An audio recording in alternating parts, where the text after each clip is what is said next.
walaupun dia belum merasakan kesembuhan. Di mana kan tertulis di Markus 5. Kita bacakan kepada saudara, firman Tuhan berkata kepada kita, biar kita seperti wanita yang sakit pendarahan ini, dan kita bisa mengalami saudara mujizat Tuhan dalam hidup kita, karena tidak ada yang mustahil bagi kita yang percaya. Amin. Markus 5 ayat 27 ya, ayat 25, 26, 27 saya aja bacakan saudara. Saudara yang kita saudara, adalah di sini seorang perempuan yang sudah 12 tahun lamanya menderita pendarahan. Ia telah berulang-ulang mengobati dan berbagai tadi sehingga telah dihabiskannya supaya ada padanya, namun sama sekali tidak ada faedahnya, malah sebaliknya keadaan yang makin memburuk. Dia sudah mendengar berita-berita tentang Yesus, maka di tengah-tengah orang banyak yang mendekati Yesus dan berkata menjamah jubahnya, sebab katanya, asal menjamah saja jubahnya, aku akan sembuh. Seketika itu juga berhenti pendarahan dan dia merasa bahwa badannya sudah sembuh dari penyakitnya. Ayat 34, maka katanya kepada perempuan itu, hai anakku, imanmu telah menyelamatkan engkau. Pergilah dengan selamat dan sembuhlah dari penyakitmu. Katakan amin. Ada seorang wanita sakit pendarahan 12 tahun. Tentunya tubuhnya sudah lemah karena sudah sedemikian lama dia sakit. Tapi satu perkara, dia mendengar berita-berita tentang Yesus. Sama seperti saudara yang duduk di dalam KKR ini, saudara mendengarkan firman Tuhan. Katakan amin. Maka timbullah imannya, karena memang iman timbul dari mendengarkan firman. Roma 10 ayat 17. Ketika saudara dengar firman Tuhan, iman saudara bisa timbul. Itulah sebabnya mari setiap hari kita baca banyak firman Tuhan. Mana amin? Supaya setiap hari saudara punya iman untuk mengalami kuasa Tuhan. Amin. Tapi dilakukan wanita ini, dia mulai berkata dalam, saudara lihat ini apa yang dikatakan. Dia berkata ayat 28, asal menjamah saja jubahnya, aku akan sembuh. Perempuan ini sakit 12 tahun. Ketika dia datang mendekati Yesus, dia belum sembuh. Dia belum sembuh. Dia masih sakit, dia masih lemah, dia masih lemas. Walaupun dia sudah berobat kepada dokter, dokter tidak bisa mengobati dia. Keadaan makin parah, uangnya sudah habis semua. Bukan bertambah baik, keadaan makin parah. Karena kadang kita sudah melakukan segala cara, apapun ternyata masalah kita makin gawat. Kita sudah berusaha dengan segala cara, ternyata keadaan kita makin krisis. Kita sudah mengobati diri kita ke berbagai-bagai tabib di seluruh dunia ini, tapi tetap juga kita makin sakit, bahkan lebih parah keadaan kita.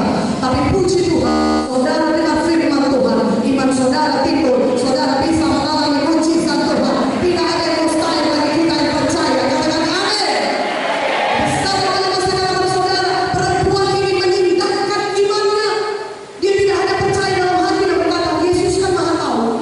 Dia kan sudah, dia kan berkuasa, dia bisa menyembuhkan saya. Dia kemudian tinggal di rumah, dia tidak ngapa-ngapain, dia duduk-duduk di rumah. Tidak. Perempuan yang sakit ini, dia bertindak. Apa saudaraku? Dia bertindak.